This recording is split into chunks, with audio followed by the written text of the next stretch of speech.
Episode 3। Ishan का रहस्यमय अतीत। स्थान: ईशान का घर।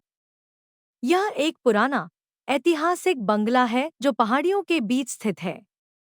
चारों तरफ घना जंगल है और बंगले की दीवारों पर समय की गहरी छाप है। कहानी ईशान के घर से शुरू होती है। वह अपने कमरे में अकेला बैठा है। उसके हाथ में एक पुरानी तस्वीर है जिसमें एक लड़की के साथ वह मुस्कुराता हुआ दिख रहा है। उसकी आंखों में गहरा दर्द है। ईशान धीरे धीरे बुदबुदाते हुए, काश सब कुछ अलग होता। तभी दरवाजा खटखटाने की आवाज आती है। वह जल्दी से तस्वीर को दराज में रख देता है और दरवाजा खोलता है। यह उसका पुराना दोस्त आदित्य है। आदित्य एक पुलिस ऑफिसर है जो ईशान की जिंदगी के कई रहस्यों का गवाह है।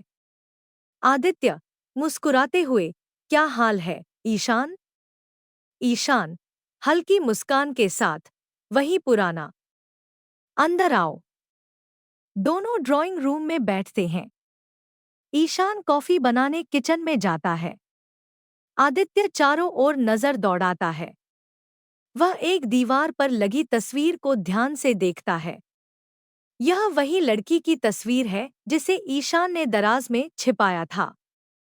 आदित्य तस्वीर की ओर इशारा करते हुए, अभी भी उससे जुड़े हो? ईशान चुपचाप कॉफी रखते हुए, कुछ रिश्ते ऐसे होते हैं जो वक्त से बाहर होते हैं। आदित्य गंभीर स्वर में, ईशान तुम्हें इसे छोड़ना होगा। वह वक्त और लोग दोनों जा चुके हैं। ईशान आह भरते हुए, क्या सच में कोई चीज कभी जाती है आदित्य? दोनों के बीच खामोशी छा जाती है। आदित्य समझता है कि ईशान को अतीत से बाहर लाना आसान नहीं है। फ्लैशबैक। यहाँ कहानी ईशान के अतीत की ओर जाती है। स्थान: एक खूबसूरत समुद्र किनारे का घर। ईशान और वह लड़की, जिसका नाम आर्या है, दोनों एक साथ समुद्र के पास टहल रहे हैं। आर्या एक जिंदादिल लड़की है जो ईशान की जिंदगी का सबसे खूबसूरत हिस्सा थी। दोनों के बीच गहरी मोहब्बत थी। आर्या हंसते हुए, तुम्हें पता है ईशान, मैं हमेशा चाहती थी कि मेरी जिंदगी एक रोमांचक कहानी की तरह हो। ईशान मुस्कुराते हुए, और मुझे हमेशा डर था कि तुम्हारी यही चाहत तुम्हें मुझसे दूर ले जाएगी। आर्या हंसकर, तुम इतने डरपोक क्यों हो? ईशान गंभीर स्वर में, क्योंकि मैं तुम्हें खोने का ख्याल भी नहीं कर सकता। आर्या उसके हाथ पकड़ती है। दोनों के बीच का प्यार हर शब्द में झलकता है। लेकिन उनकी खुशी ज्यादा दिन तक नहीं टिक पाई। कुछ दिनों बाद एक रात अचानक आर्या गायब हो जाती है। ईशान उसे हर जगह ढूंढता है, लेकिन कहीं कोई सुराग नहीं मिलता। पुलिस भी इस मामले को सुलझाने में नाकाम रहती है। वर्तमान: ईशान अतीत की यादों से बाहर आता है। आदित्य उसे गौर से देख रहा है। आदित्य धीरे से, तुम उसे भूल नहीं सकते, है ना? ईशान आंखें बंद करके, भूलना इतना आसान होता तो मैं आज यह सब नहीं कर रहा होता। आदित्य थोड़ा कड़वाहट से, लेकिन तुम्हें पता है यह सब तुम्हारे लिए खतरा बन सकता है। आर्या का गायब होना कोई हादसा नहीं था, यह कुछ बड़ा था।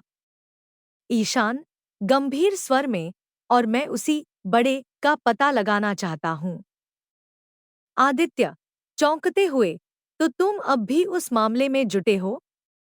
ईशान निर्णयात्मक स्वर में, वह सिर्फ मेरा प्यार नहीं थी आदित्य, वह मेरी जिम्मेदारी थी।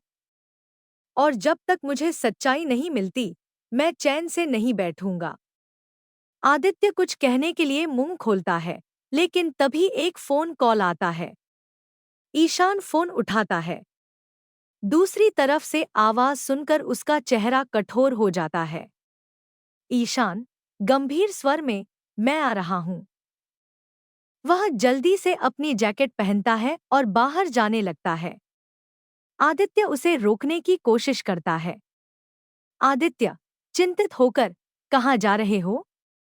ईशान, जल्दी से, कोई ऐसा मिला है जो आर्या के बारे में जानता है। आदित्य पीछे पीछे जाता है, लेकिन ईशान उसे रोक देता है।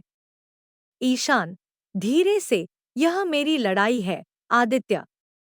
ईशान तेज कदमों से बाहर निकलता है। उसकी आंखों में दृढ़ संकल्प है। स्थान परिवर्तन। ईशान एक सुनसान गली में पहुंचता है। वहां एक व्यक्ति उसका इंतजार कर रहा है।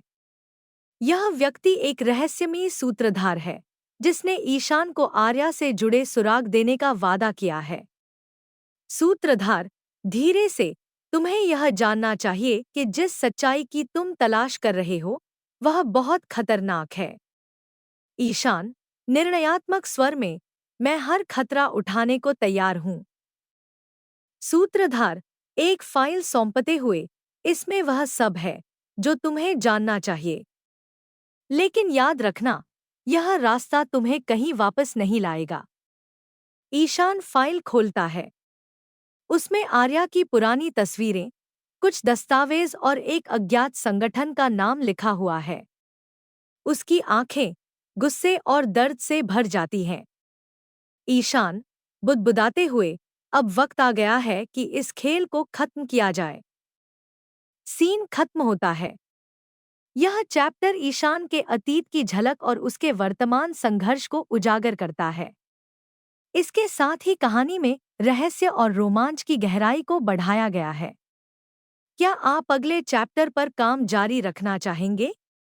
डिस्क्लेमर दोस्तों, मैं आप सभी को बता दूं, ये कहानी पूरी तरह काल्पनिक है। ये सिर्फ दर्शकों के मनोरंजन के लिए बनाई गई है। इसमें दर्शाए गए सभी पात्र, नाम, उत्पाद और घटनाएं पूरी तरह काल्पनिक है। ये कहानी किसी भी तरह से किसी भी व्यक्ति के भावनाओं, प्रथाओं, परंपराओं और विश्वासों के अपमान नहीं करती है। जैसे कहानी में बताए गए सभी चीजों का मात्र कहानी के लेखक द्वारा बनाई गई लेखक अपनी एक कल्पना है। तो दोस्तों, मैं आपको आगे बता दूं, अगर आप हमारे हॉट सिनेमा ऑफिशियल चैनल पर नए हैं तो वीडियो को भर लाइक और चैनल को सब्सक्राइब करना ना भूले। धन्यवाद।